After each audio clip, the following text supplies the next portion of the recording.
Okay, is everybody, you ready, Michael? Okay, I'd like to call the meeting to order. This meeting takes place in the traditional and ancestral territory of the Mi'kmaq people. We are all treaty people. Now we move to the approval of the agenda 3.1. Recommendation in front of you, the council approve the agenda for the March 26, 24 meeting as presented. Moved by Councillor Mosier, seconded by Councillor Birtles. All those in favor? Motion carried. Approval of the minutes. There are a few recommendations in front of us. One is that council amend the approved January 23rd, 24 minutes to include the following motion, which was accidentally omitted from the minutes. Moved by Councillor Mosier, seconded by Councillor Halverson. The council directs staff to work with McKay Lyons Sweet Apple Architects Limited on drafting development rules based on design option 1, town square with possible road connection of Creighton Street and Saw Pit Road. Motion was approved unanimously, but we need that recommendation. Moved by Councillor Mosier, seconded by Councillor Halverson. All those in favor? Motion carried. Now we'll move on for the council meeting minutes. The council approved the March 12th, 24 meeting minutes as presented. Is there a mover? Moved by Deputy Mayor, seconded by Councillor Birtles.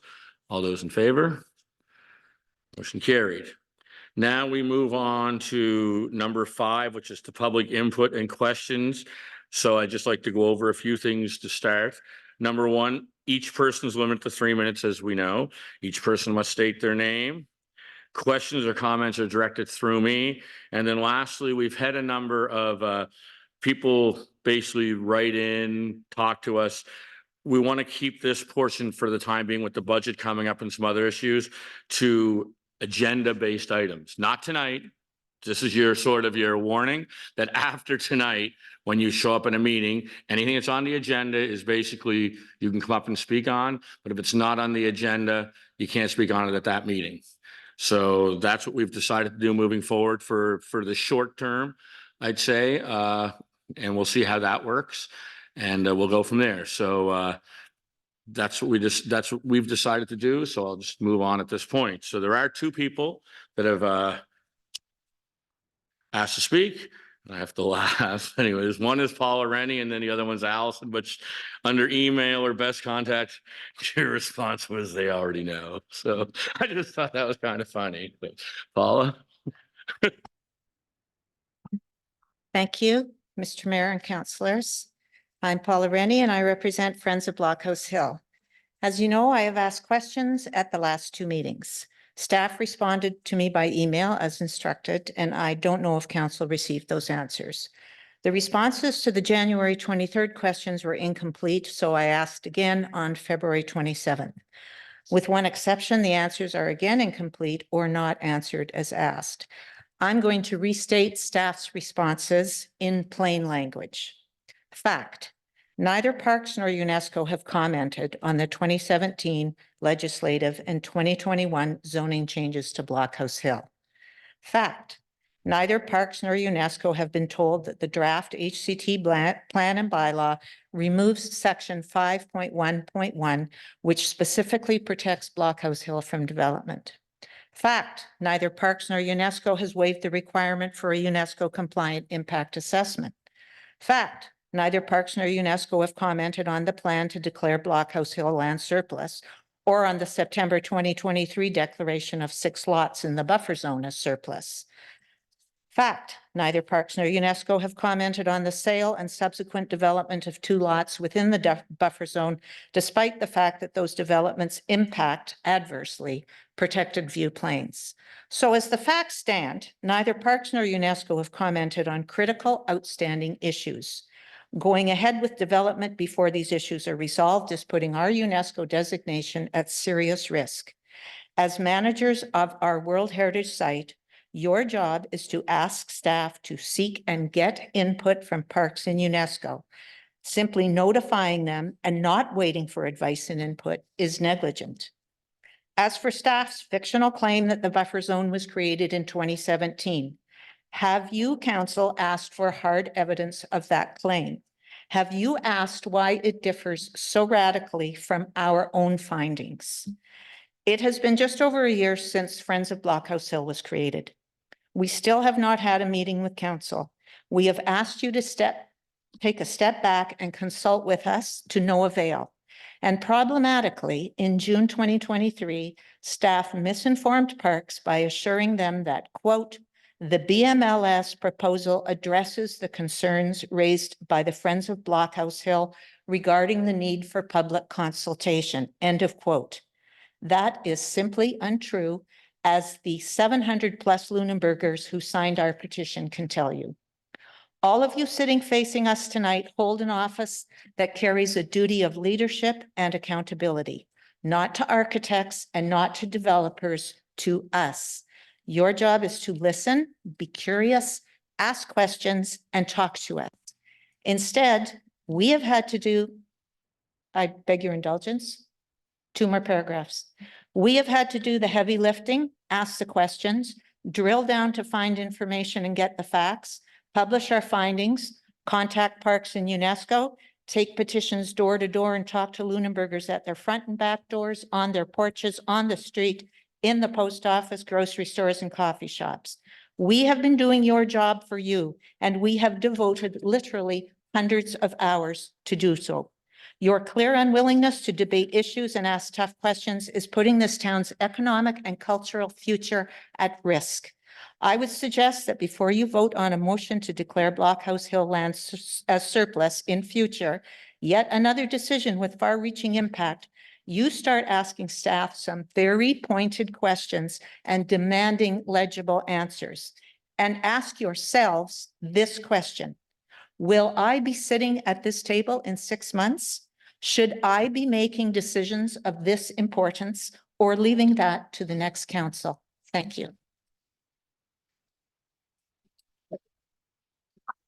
Yes. Allison? Mayor Byron, I have a question for Champer. Ms. Rennie, please. Go ahead. Paula, can you come back front here? Turn off that mic, Ed, if we want to. Ms. Rennie, I thank you for your information and your comments. And I have been curious and wanted to know, when you refer to the 700 signatures, when you say 700 Luneburgers signed the petition, I'm wondering if that petition was resubmitted after the children's names were taken off, that I believe Councillor Bertels addressed that. with Yes, you? absolutely, they were. Also, 2 other So- people requested their names be removed and they were resubmitted again. So how many submissions and how many people are we at now? Lunenburgers, 708 or 710. Kayla could tell you exactly. And people from outside of town in the neighborhood of about 370. Okay, thank you. Okay, any other questions? Any other questions? Okay, Councillor Moser next, then Councillor Halverson, okay? Well, just a comment to Ms. Rennie's comments. I was elected in 2020 to the council, and I'll be on council to 2024. And I intend to make a decision on everything that comes in front of me at that time. And I will Great. not be putting off someone else. Super. Look forward to it. Councillor Halverson? Yes. Sorry, Ed. You ask questions, you got questions. You're not, you saying that council, you haven't spoken with council hasn't met with you, but so you're not counting the presentations you've made to council, the repeated motions you've made, times you've spoken here at this podium, the repeated exchanges you've had by text mail or text email with staff, with council. No, if you look at And you're our, not counting the other meeting that you sat down with the then deputy mayor, Mhm. mayor and CAO. that was months ago. And But we you're not made it. counting any clear- of those. No, I am Okay. counting those, but what I am saying is Yeah. what we asked for was public discussion right from the beginning, and we have not had that. We have not had that public What was discussion. Public discussion for you. I would say a town hall meeting, which is what we asked for at the beginning, with counselors there and the mayor at the time. And us putting forward our concerns about a proposed development on Blockhouse Hill and why we saw that as problematic. That has never happened, an open and frank discussion. Us coming here and making 3-minute presentations is not a discussion. there was also an occasion where it wasn't just 3 minutes. You had, I believe, a full 10 yourself, Mr. Barker. That was before Mr. Barkley had that, yes, on Right. May 29th, and I spoke at length before the Heritage Advisory Committee. I'm just trying to get to the point that it's not that we're not listening. We have been hearing you. We're Great. responding with you. Mhm. And as concerns have been brought forward, we have been responding. And I do take umbrage with the treatment that you have for our staff. Mhm. I don't think you're being fair. These are professionals who are doing their job. I am using staff in the I objective term. I am not pointing fingers at any individuals. believe you. made a I'm comment very, about excuse me, falseness and fiction of staff. excuse me. Yes, I have. And I challenge staff to meet with us Right, and have a conversation with us about our findings and their claims right. So, but you're also Mhm. making and who we have spoken to about that. You're also making comments tonight about. Mhm. So we're gonna cut this And I off think though. that's a We're gonna bit cut this off at arbitrary. this point. Keep it Counselor up, Halverson, Ed. we're gonna Yeah. cut this off. This wasn't the intent Thank of you. the 3-minute time to speak. We've all said we were gonna have plenty of time in future to have like a town hall style meeting. We've said that. So that's coming. So, all comments are supposed to go through me to staff to respond, and I appreciate all the, questions back, but, this could go sideways in a hurry, so I don't want to see it go sideways tonight. So My apologies to council. no one did any, I'm just saying, let's just move on and, okay, we don't need a cage match here tonight, okay? So just move on, okay? Allison, you're up. Tough act to follow. I just wanted to, I'm gonna miss my historic moments, but tonight I wanted to recognize that the vessel on our logo was launched officially on this day in 1921, 100 years ago, the Blue Nose. And then my other issue, which is I didn't make it to the last meeting where we had a discussion on the Accessibility Act. So I'd like to circle back to that. For those in the chambers, I was the co-chair of the Human Rights and Constitutional Law section of the Canadian Bar Association for a number of years. So this is an act that I think is very important. The Accessibility Act that we're talking about was passed by a Liberal government in 2017. And regulations that we have so far are only what defines a public body. Yes, the town is a public body. The Act's goal is to do a lot of things by 2030, which is 6 years away, and still no regulations. I'm just going to remind you that we have a different government now, and it's going through not putting things like the Coastal Protection Act in effect. I guess my point is that things do change with governments, and things can change between now and 2030 with governments. So I circle back to the purpose of the act, and it lists what we are to achieve in accessibility by preventing and removing barriers. And I think there are some that we don't have anything to do with buildings or structures in the town. And I guess my question for council is, what are we doing, which we could be doing right now with some of those things, including delivery of receipt of goods and services, information and communication, public transportation and transportation infrastructure, employment within the town, and education. Folks in government circles that I am talking to are suggesting that the built environment will be addressed by regulation in a comprehensive way, but it's going to be a few years from now. So I want to know what we can grab onto now that's not going to be a huge costly thing that takes up an entire meeting to talk about and get in place before 2030. I mean, the goal is 2030, but we can move that goal ahead if it's a non-cost issue. But we should be focusing on those things, because knowing that the changes can be made quite easily in the climate that we're in, built is a long way down the road. So, and also the spring sitting of the legislature is coming to a close soon. So my question is the town requesting a timeline from the province on when it can expect regulations? I think we have to be proactive on that. And what is the town doing about the other purposes identified in the legislation? That's it. Thank you. Oh, did I say I live at 46 Lawrence Street and you have my email address? Thank you, Allison. I will say that, you know, I think we're all aware at this table that that act and the legislation will probably change multiple times by 2030. But for example, the Civic Square study at least will have something, whether, I mean, I don't think any of us thinks we're going to do anything with that Civic Square study this year for sure. So that's a document that we're going to be ready for when the time comes, but the legislation could change multiple times. We did do some upgrades recently to our recreation facilities that we had received grants for to make the arena, for one, more accessible. So we have been making some baby steps in some of the buildings that we can get funding for, it can make the changes. I mean, even the retaining wall that we're talking about later on here in the agenda that holds up that portion of the building is also to help hold up the accessibility ramp of this building. So if that part of the building would fall in, this building would be not accessible. This floor wouldn't be accessible. So we're looking at getting that fixed finally. So no, thank you very much. And we were certainly aware that things are probably going to change more than once between now and 2030. Normally when the government changes, things change as well. So thank you. So that's all the public presentations tonight. Now we'll move on to number 6, which is presentations, which we don't have any.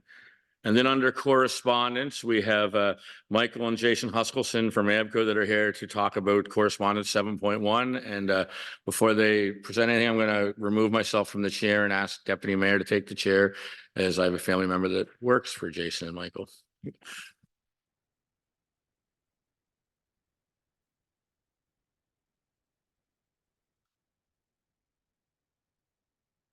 Thank you, Mr. Mayor, and the floor is yours. Good evening, council members. Thank you very much for this time in the speaking slot. This is something that I think is very important to our business and hopefully something we can consider very important to the community at large. But during the last council meeting, I stood during the public forum time period and provided an update on some of the activities that we at ABCO are currently undertaking to help future-proof the marine industry. Really the end goal of what we're doing, which is the Lunenburg Electric Harbour, trying to demonstrate electric vessels as well as vessel to grid technology. The end goal is really to be the first boat builder and the first geography to demonstrate vessel to grid technology. This is a platform that would allow people with hybrid and electric boats in the future to earn additional revenue and provide stability and low carbon energy to our grid by allowing their boat to intelligently react to grid demand when in the off season or intentionally not in use. So they essentially allow their boats to act as batteries for the grid. The issue is that under current Luneburg utility regulations, we cannot access a bidirectional meter to do this work and demonstrate this. And what I do want to reiterate from the discussion that I had during the public forum is that this isn't a problem with the people at Town of Luneburg or the people at the Lunenburg utility. They've been very helpful and they've done everything that they can to date. I think right now where we're at is we're stuck at a paper problem, a word problem in the regulations. And so at this point, I would kind of request that maybe we make a change to those regulations. And I would also invite anybody here, if at some point I say something that there's a better way to say it or a better way to go about presenting it to the council, certainly interject and let me know.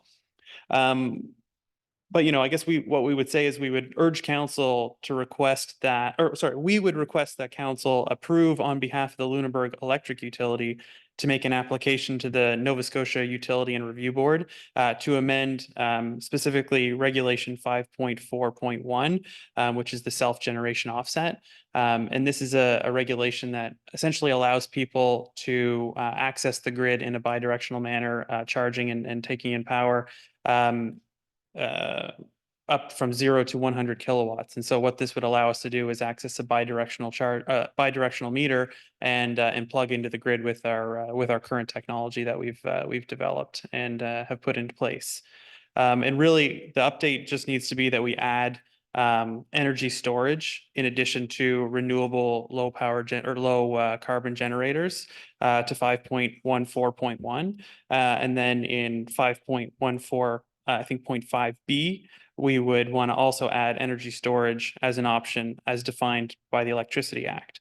So this is something that's already been done across the rest of Nova Scotia. And I think, I believe Nova Scotia Power would already be mandated with this regulation. And so we feel that it would be valuable to also have Lunenburg align with that.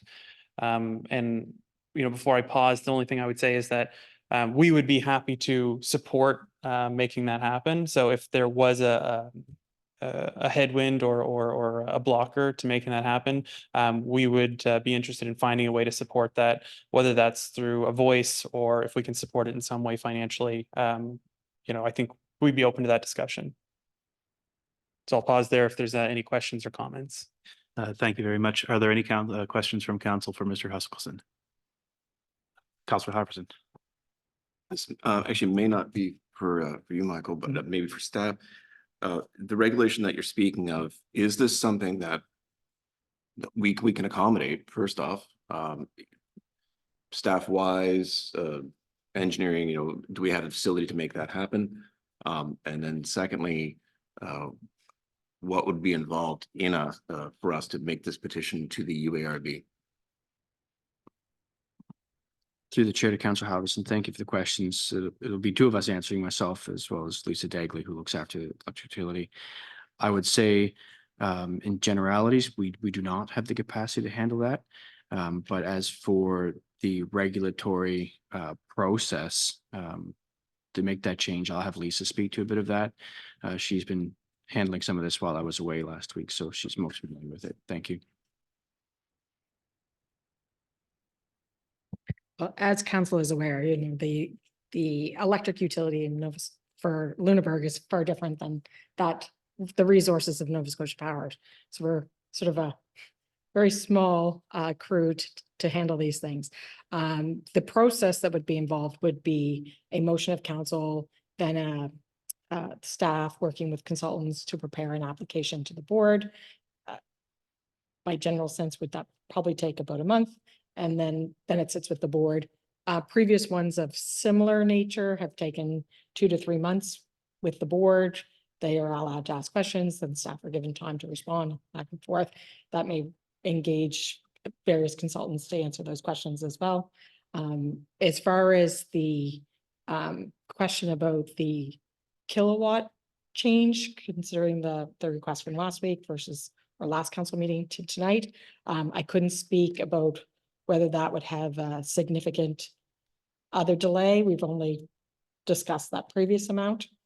So that could add an additional complication that I couldn't answer this evening. That's reducing the kilowatt demand from what, 40 to 27, I believe it was, wasn't it? It's increasing it. It's increasing it, wasn't it?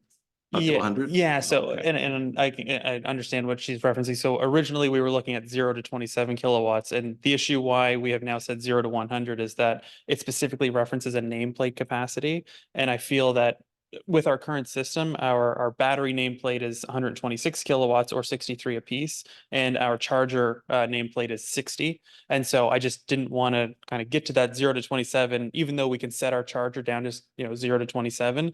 I didn't want to get to that point and still have an issue where we've got a number on the side of the machine that says 60 and not 27. Is the only reason I updated. I wasn't trying to kind of push something more than what you guys were expecting. Just to follow up with the CAO, you mentioned in generalities, we don't have the capacity. I guess I'd ask for just a little bit more specific. Is it a limitation of equipment or personnel or both? Yes. Okay. Councillor. There We it have as you're all aware, the resource capacity within and financial capacity within our electric utilities quite stretched at the moment. So without some level of priority shift, this would take a lot of lifting from our staff, for sure. Thank you, Councillor Sanford. Through the chair to Mr. Huskelson, I was just listening to Lisa talking about the potential of 3 months for an application, potentially at a board level. So what timelines do you require things to happen? I think from the ideal timeline, we'd love to do it now. Ultimately, what we understand is that, now doesn't work in this particular climate. However, this is something that we want to have available and access to kind of I don't want to say lifelong, because I'm sure there'll be some new technology in a few decades, but you know, we have the boat down there, we have the charger, we're not getting rid of either of those things. So we do want to continue to demonstrate it, and it'll be something that we hope can attract you know, people from Ottawa, people from across the country, and even people from the rest of the world that will want to come and see how we did it and what we did, and hopefully want to take that technology and transplant it everywhere else. So it's to demonstrate it and kind of plant the flag in the ground to say we did it first. You know, obviously we want to do it now and understand that we may have to look elsewhere for that, and that's fine, but this is something that we want to put in place permanently. Any other questions? Councillor Hobson, I'll just ask if anyone else is. Okay, yeah, go ahead. Just on that proof of concept, can you do proof of concept without going to the grid? You mentioned you have battery capacity. You know, under test situations, could you simulate what's going to the grid? Do you absolutely need our utility to make this proof of concept work? So the closest thing that we can do really would be to completely offset and just basically run our own facility.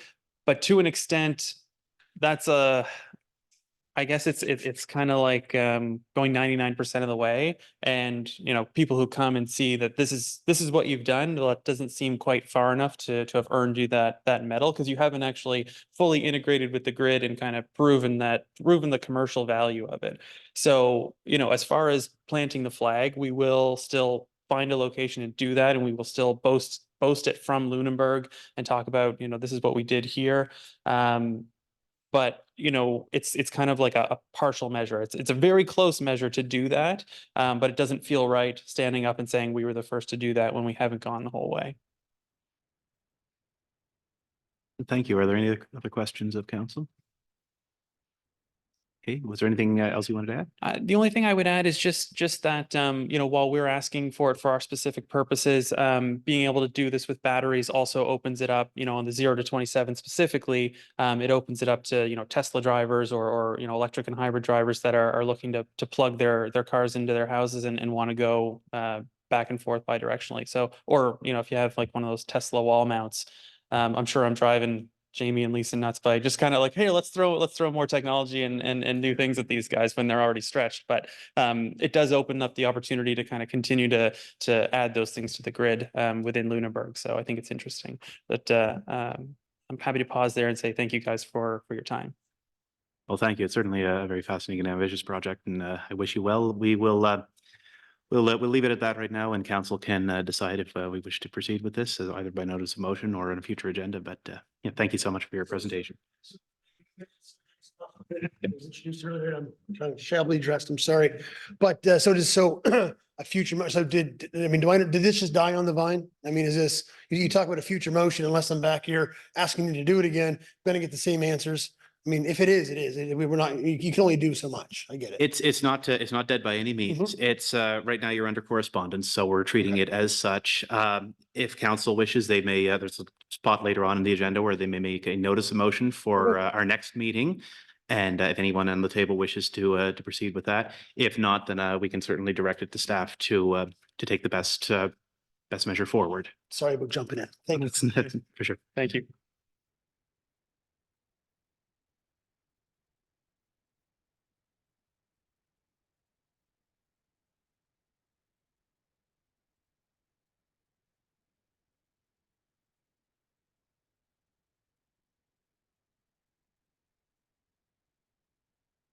Thank you very much, Deputy Mayor. Thank you very much, Michael and Jason, for the presentation. And we'll move on now to agenda item 8, which is public hearings and public information, meetings and appeals.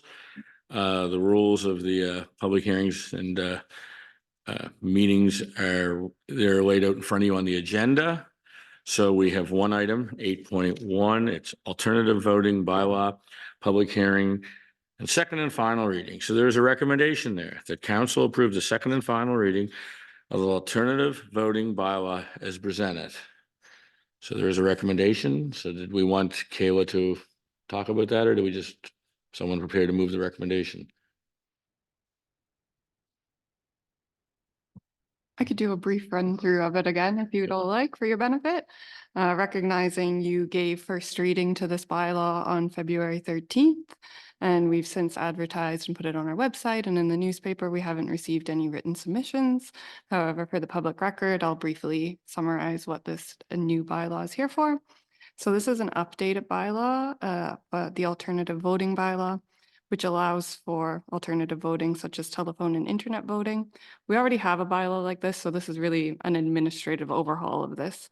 The additions to this updated bylaw include delegating some administrative authorities to the returning officer and adding some clauses that better align with our paperless election practices, such as 24-hour advanced polling and a systems auditor. So again, not too much changing from our existing alternative voting bylaw. But if there's any questions from anyone, I'm happy to answer them. Thank you, Kayla. Is there anyone in the audience that would like to speak on 8.1 and the recommendation in front of us? If there isn't, I'll ask for a recommendation, a motion as presented from Councilor Moser, seconded by Councilor Duggan. Any discussion on the motion? All those in favor? All those opposed? Motion carried. Thank you very much. Now we move on to number 9.1. Budget increase request, fire hall roof repairs. There's a recommendation in front of us that council approve a revised 24-25 capital budget amount of $100,000 for the fire hall roof repairs project, with funding coming from the deed transfer tax. Is someone prepared to move that recommendation? Moved by Councilor Moser, seconded by Deputy Mayor. Any discussion on the motion? Councilor Moser. Just one question. Have we had any discussion with the district regarding this in terms of cost sharing? Thank you, Councillor Moser. That was broached with them when this was included actually in the budget last year. And they said that this was not an item that they were willing to share on. Any other questions?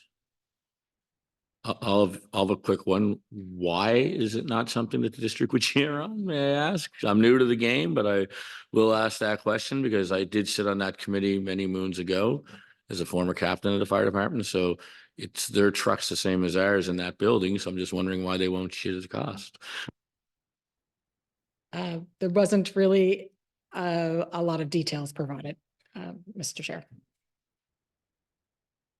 Thank you. I mean, we can move to the motion because it has to be fixed, but I think we should respond back to them requesting a reason why they wouldn't cost sharing that, in my opinion, but that's up to council. I can't make a motion, but Councilor Moser? Well, I'm just under the assumption that this is probably was presented to them after the budget that we had presented to them, Lisa. Is that correct? This item was actually included in our 23-24 capital budget. And I think when Lisa may be able to elaborate on this, I think when we went out for submissions, we didn't get any, I think, that time, but they had responded at that point that they weren't willing to share. When it was included in 24-25 to bring forward and see if we could get submissions, we didn't seek that a second time because they'd already answered it. Any further discussion or questions? Okay, well, there's a recommendation in front of us. Is someone prepared to move that? Moved by Councilor Moser, seconded by Councilor Halverson. All those in favor? Contrary minded, motion carried. 9.2, budget increase request and tender award for the Townsend Street retaining wall. Recommendation number 1, that council approve a revised 24-25 capital budget amount of $250,000 for the Townsend Street retaining wall repairs project with funding from debt financing. There's a recommendation. Anyone prepared to move that? Moved by Deputy Mayor, seconded by Councilor Moser. Any discussion on that motion? Councilor Halverson. Just a little clarity. I see we've got two different amounts. We have 170, 307 plus HST and then 250. The 250, could you just explain where that number is coming from, please?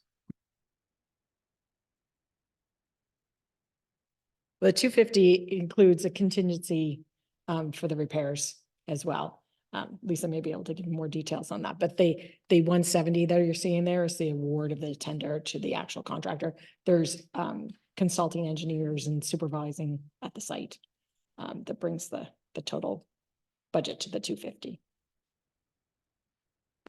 Okay, I was trying to do the math here on 170 plus HST plus was it usually what 4% is built in as a contingency, but it's over and above that. It's also supervised consultants. And is that that would have been captured in the budget already, would it not? The previous budget that we had, Yeah. which I believe was 175, which I can't remember off the top of my head, that would have included those items as well. But the contract came in higher than anticipated. Seems to be the norm these days. Yeah. Okay, thank you. Yeah, just to let people know that we had nobody interested the last time it went out to RFP, and we had one person interested this time. So that seems to be the norm with municipal capital repairs lately. So obviously, when that happens, you pay more for everything, which kind of isn't a great position to be in, but that's the position we're in. So all those in favor of the motion? All those opposed? Thank you.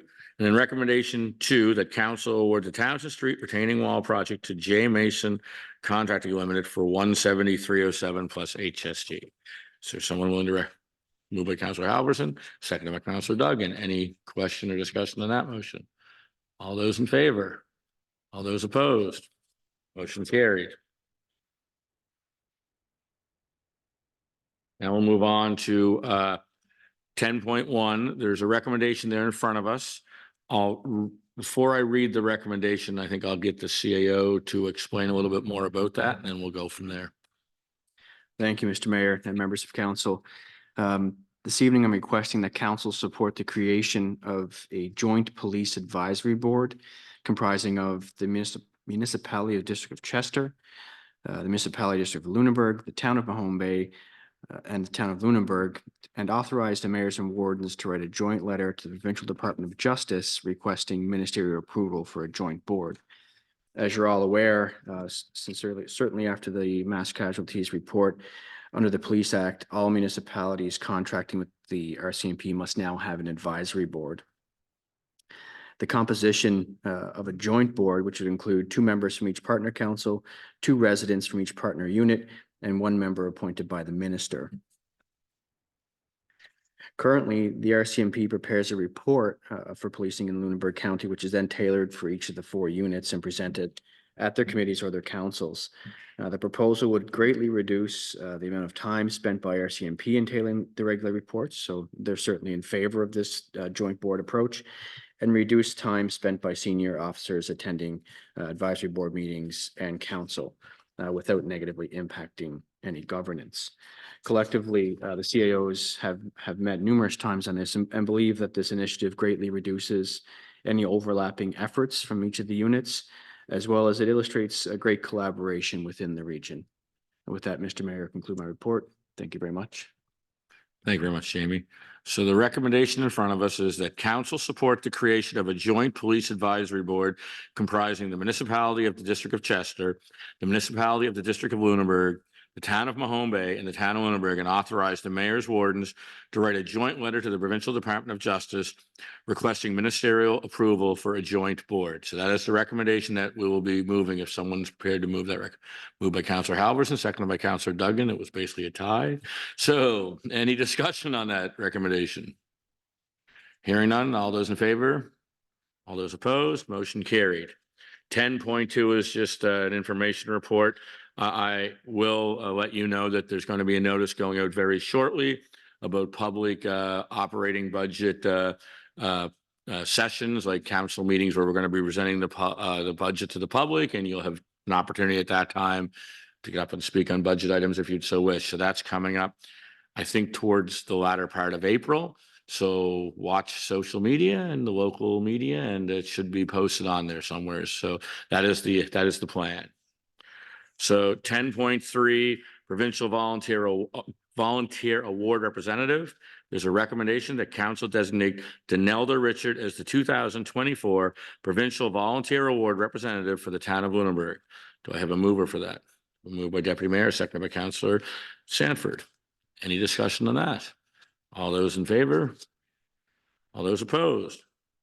So we'll move on to 11, which is notice of motions. There is actually one recommendation in front of us, and once we deal with that recommendation, then if any other councilors have a notice of motion they'd like to make or anything, that's when the floor is theirs. So recommendation is that council direct staff to seek periodic updates from South Shore Housing Action Coalition and the South Shore Open Doors Association to be included for information in council agenda packages. That's been a recommendation in front of us. There's someone prepared to move that. Councillor Halverson, second it. Councillor Sanford, any discussion on that recommendation? Councillor Halverson. I'd just like to say, I thought the presentation that was made at the last meeting was really informative. And I think there's a lot of, I think it's just a great effort to keep this initiative top of mind for us whenever we're making decisions, just so we're aware of what's going on in our community. Thank you. Any other questions or comments? Okay, there's a recommendation in front of us. All those in favor? Got to remind it. Okay, motion carried. So now, does anyone have any notice of motions they'd like to make or bring forward, or any comments or anything? I have a couple of things. One is just basically a public announcement that we've been getting all kinds of people ask about the repairs in between, I guess, the Grand Banker and Admiral Benbow's there that happened last summer. We did put an RFP out last year with no one responding. So that's why it's sitting like that. But I'm pleased to say we had someone respond this time, and we've been told the barriers will be removed and it will be fixed sometime by the end of June, I think is what they're saying. Thank you, Mr. Mayor. I'll add a little bit. The Jersey barriers, so the small little wall you see will remain. That's for a safety feature, so that doesn't happen again. The stairs, we've been chatting with our consultant, and the deliverable we've asked is for those stairs to be reopened and usable by the end of June. The Jersey barriers will remain until we have a more decorative concrete or decorative bollard that arrives, so that we can put those in. That would still create a safe environment, but would be more aesthetically pleasing. Thank you, Mr. Mayor. Thank you. We just thought we'd make that as a sort of a public announcement, so we don't have to keep answering all kinds of questions. Councillor Duggan. Just on that note, has there been some sort of assessment around town to see if there are other areas that are of concern for the same type of issue? Through the chair to Councillor Duggan, not necessarily a formal assessment, but myself and the Director of Public Works and Engineering have started to identify areas we may need to look at the same options to. We'll put some more formality to that to better understand it once we start to put this one back together. Thank you. Councillor Moser. I just want to, I guess, raise the question of the Tannery Road sidewalk, because it is getting to that time of year. And I mean, it's going to be April before the golf course traffic picks up and before the tourists all come. Just wondering what the schedule is for that. Through the chair to Councillor Mosher, can you repeat how to spell it? I've never heard of this before. I'm just kidding. Yeah, I'm wondering if Lisa Kendall could add a bit to that. She's filling in for Tyson this evening. Thank you. Yeah, so last week we had our startup meeting with Dexter over there. So, and things are moving on schedule. So they've started submitting their requests for reviews. So mid to late April, you should start to see some action over there. So it is on track for this spring. Yes. Thank you. And there's some other projects coming up for, in the budget. So hopefully we'll get good weather and some good people bidding on these, and we'll get some work done. So I have one item I'd like to send back to staff if I could, and I'd like to ask our staff to look at some of the options we might have on short-term rentals. A lot of our neighboring communities, Halifax as well, are coming up with some pretty stringent bylaws on short-term housing. Right now, where they can go, where they can't go, how they can be taxed, how they can't be taxed. For example, my understanding is it's really up to us to set the bylaws and the guidelines. Obviously, what is existing would be grandfathered. That's what a lot of other municipalities have done. But a lot of municipalities have come out with new bylaws that if you're going to say have a short-term rental, it can't go, for example, in residentially zoned areas. I'm just using that as an example. So we all like to talk about housing in this community. And I think it's been a lot of studies done that the number of short-term rentals in some of the communities like ourselves hasn't helped that problem. So I'd like to have staff come back with some possibilities. I'm understanding from provincial counterparts that I've talked to and some other municipal colleagues that it's really up to us, but I'd like to know that for sure. We can put them in certain zoned areas. We can tax them a certain way. And I'm always been a firm believer that if I have a hair salon in my house, I'm just using that as an example, and it's using up 12% of my house, that 12% is taxed commercially. So if I buy a house that I'm actually not living in and plan on just renting it for 4 months of the year, and I'm living in, say, wherever, somewhere's in another province, how is that not a business either? It's not a resident, right?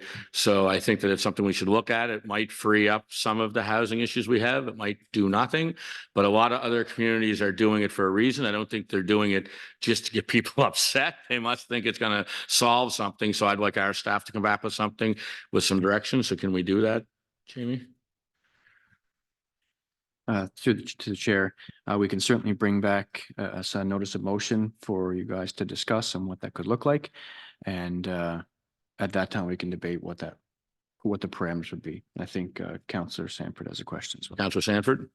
If we're going to task staff with looking at this, I'm hoping that we can also include the benefits of what short-term rentals bring to communities, because again, there's a lot of assumptions that are being made on what is happening in other places. And I know, as an example, in West Hants, they actually met with all stakeholders in the community in the context of the impact on housing, using the housing assessment report that just was released by the province, of which we have our very own housing report. And looking at it as the implications of short-term rentals having actually on housing supply. And the other aspect of it is they did surveys with stakeholders in the community to better understand the benefits and the challenges of short-term rentals in a particular community and in a particular area. And I think we would be owe it to the community as a whole to make an informed decision. So I think we need to look at a full 360 of what the pros and cons are and how short-term rentals are in fact impacting the town of Lunenburg. I think what's happened is nationally, we've seen a lot of reports that have come out of places like Toronto, Vancouver, Montreal, where there have been negative implications to housing availability in the context of short-term rentals. But when you look at rural communities and rural towns, it affects each place differently. So I think we owe it to our community to have a fulsome look at what that means for the town of Luneburg itself, pros and cons. Thank you. Thank you. I agree. And this basically, I decided to put on, or asked to get put on here because I met with the housing people on Friday morning, and they have a serious concern with all the short-term rentals. And what their theory is that there are some communities, for example, that benefit greatly from short-term rentals. But most of the time, places like you've just mentioned, and a lot of destination communities like Mahone Bay's just changed their bylaws. It seemed to be a negative with what they feel. But I think we should have all the facts before we make an informed decision. So thank you. So staff, thank you very much if you'd be willing to come back with that. And then is this here? Who's going to use? That's me, Mr. Mayor. Okay. Regarding Blockhouse Hill, as you're all aware, you've asked staff to bring back a report to this meeting to declare some land surplus. As we began to undertake that process and understanding what's declared surplus, we are also looking at another set of variables of option 1.2, which is a hybrid option, and we were compiling all of that with our recommended option, which is option 2. And what we began to realize is that we want to paint a very comprehensive picture for you all before we declare land surplus. Depending what options chosen could alter or change the, size and shape of what we're declaring surplus. So I think it's only prudent that we push this off a week to the next meeting until we can gather all the information, which includes tax implications as well, and paint a more wholesome picture for you all so that if a decision is to be made by you all have the best information possible. Thank you, Mr. Mayor. Thank you, Councillor Sanford. For through the chair to CAO Doyle, just for clarification, my understanding is that I'm just drawing a blank. Just bear with me for a minute. The purpose of having the land declared surplus is in fact to initiate the beginning of the public information sessions. Is that correct? through the chair to Councillor Stanford, that's correct, but I'll also confirm with Hillary as she's just been taking through it. Through the chair, yes, that's correct. So declaring the land surplus will trigger a public meeting where residents will be able to come and present, and then council will reevaluate the decision on whether to move forward. Thank you very much. So we'll be hearing more and have much more comments, I'm sure, on this at the next meeting and future meetings. So, okay, thank you very much. Is there anything else that anybody would like to bring forward from the presentation tonight or anything else? Okay, so then basically motion for adjournment. There's no in-camera items, so motion for adjournment is in order. So move. Second it. All those in favor? We don't have to vote really. Motion carried. Thank you very much, folks. Thank you very much for those of you that attended.